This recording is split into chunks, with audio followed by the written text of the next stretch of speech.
Just doing some chanterelle hunting in the mixed forest. Traveling light today, as you can see.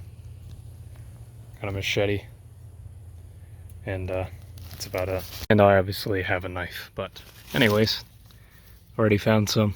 We weren't even 7 minutes into looking, and got some chanterelles. Struck gold here. There's a lot of them, or at least a lot from my experience. I never usually find big clusters of them like this. You typically find them in the heart of the woodlands. You can sometimes find them on the edge, but not as commonly. Now, it's really ideal to forage for these early in the morning. I'm not doing that, but if you do, this ensures that less of these will be infested.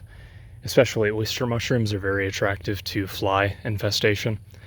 And yeah, so get up as the sun is coming up, go out and immediately start foraging, and always carry a stick. And places that you know are dense with ferns. Your average Florida forest is not dense with ferns, but northern forests are. And yeah, that's my advice. There's no trick to these. You just clear away the leaves, pine needles, whatever you need to, and pick. That's it. You don't need a knife.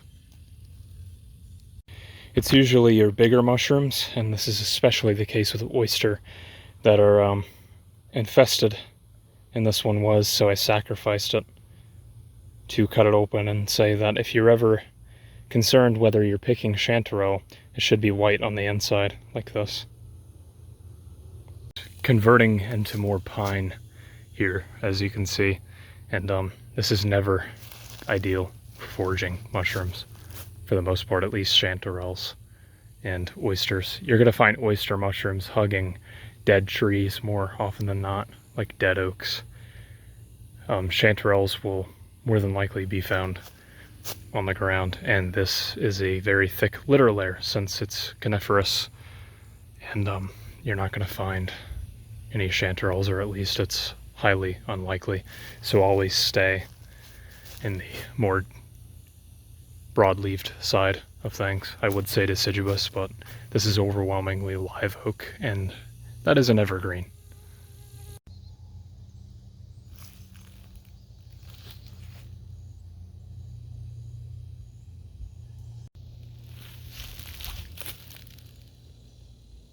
As a general rule, a coniferous litter layer like this of pine needles is going to be thicker than one in a hardwood forest.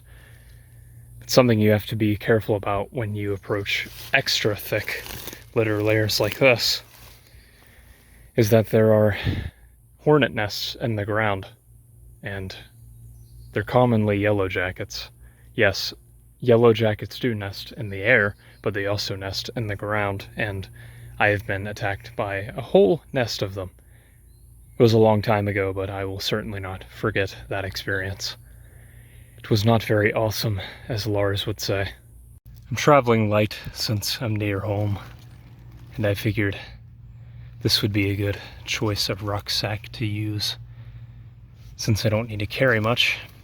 It's the East German NVA Cold War rucksack, and had to modify it a bit with electrical tape on these hooks here, because they will slip right out otherwise. If these were just bare steel, they will just slip right off. So if you have a problem with that as an owner of these rucksacks, which really aren't that bad, and they're incredibly cheap still, yeah, just put some electrical tape or duct tape around those hooks. Found some more. Whole cluster.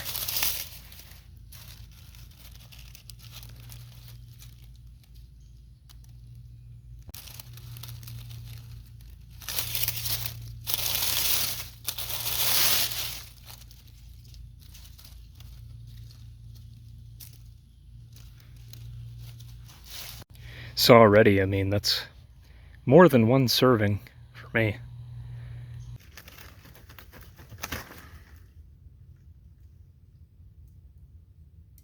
I use these little palmetto baskets I make to primarily hold mushrooms. This one is hanging from a black cherry tree right now. And it's wearing away. As you can see, it's definitely not all together, but nothing lasts forever. It's time to make a new one. I thought one was missing. We dropped this along the way.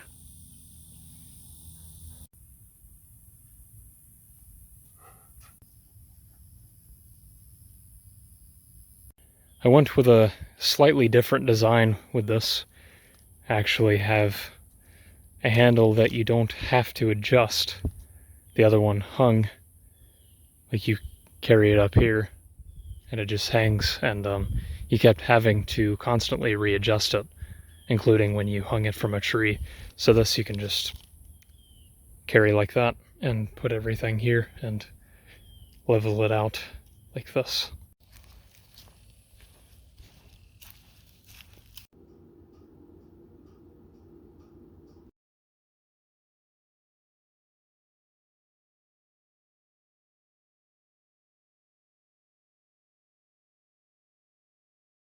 Alright, I cooked the chanterelles. It's got goat cheese cooked on it. Should be delicious.